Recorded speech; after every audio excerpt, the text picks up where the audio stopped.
I started my life as a, dim child, one would say.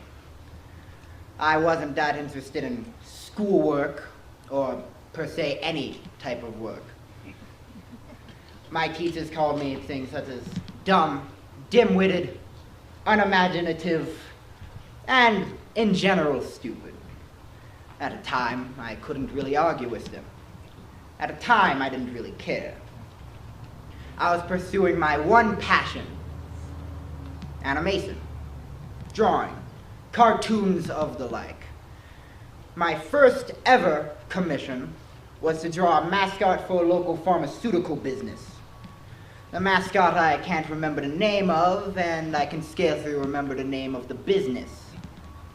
I can, however, tell you that my days working in the garage, working on drawings, were one of the happiest of my life. I had to get used to that. I was born just outside of New York with 5 brothers. The only one really so consequential to the story was my eldest brother, Roy. Me and Roy have had some contradicting beliefs throughout my life.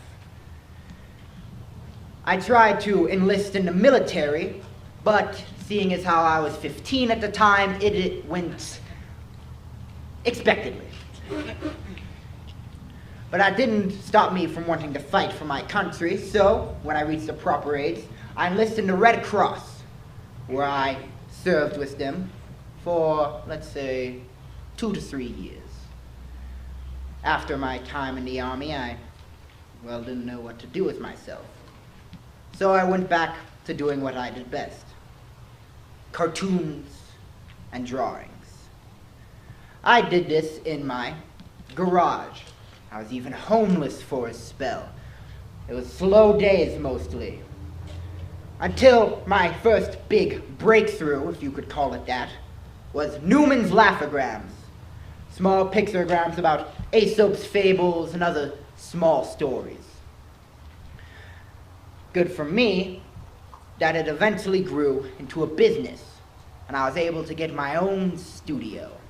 I originally wanted to station myself in the prime, the heart of New York, but my brother suggested that we move our base of operations to Florida. He always did love the beach. So I continued on my work until I made my first animated picture. Snow White and the 7 Dwarfs. I'm sure you have heard of it.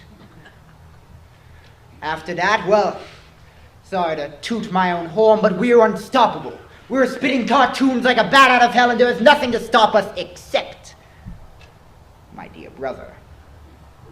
Roy was content for a life of mediocrity, a life of sitting down, maybe even retiring. My brother had leached off my success for the last time.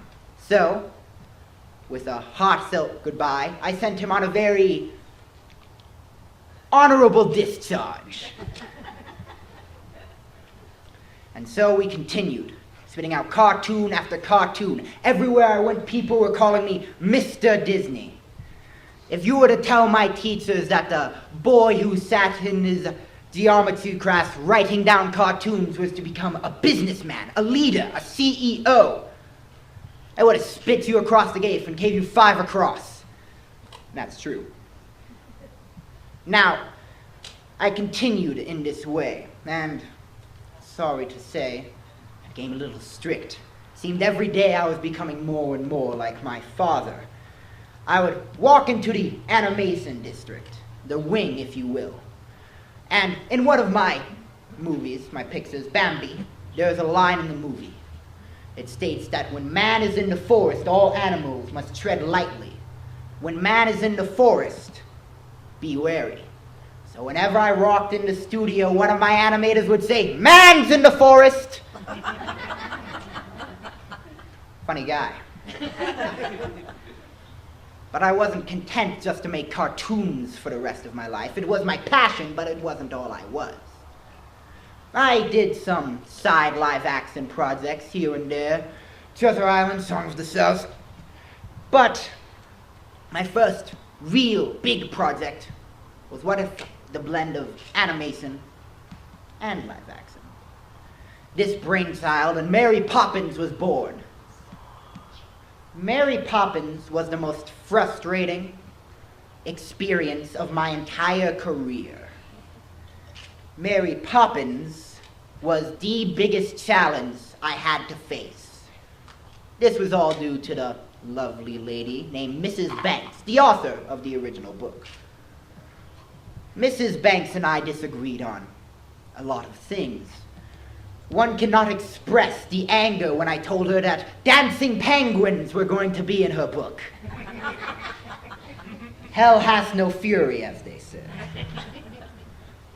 But, in my opinion, it was all worth it. The screening for Mary Poppins was one of the best nights of my life. It's an indescribable feeling. The blinding lights, the imaginative colors. I sat down in that seat right next to Mrs. Banks. I sat down and I looked at what I created, and it was at that exact moment I realized something. This was it. All my hard work, all my scrounging for meals, pinching pennies, my writing until my hand cramped with agony, it was all for this. And in that moment, me and Mrs. Banks alike, we cried. We cried like children because both of us knew that this is what all our work has been set out. There was no feeling knowing that millions of people, tens of millions, are enjoying something that you made. You made this happen. Nobody else could. What makes Walt Disney special? What is the difference between Mr. Walt Disney and myself? And the answer is nothing. The reason I am CEO of the Disney Incorporation, and the reason you're sitting here watching me, is the world's thinnest line. What's the difference between Walt Disney and me? Only that Walt Disney had the drive, passion, and the creativity to follow his dreams. Thank you.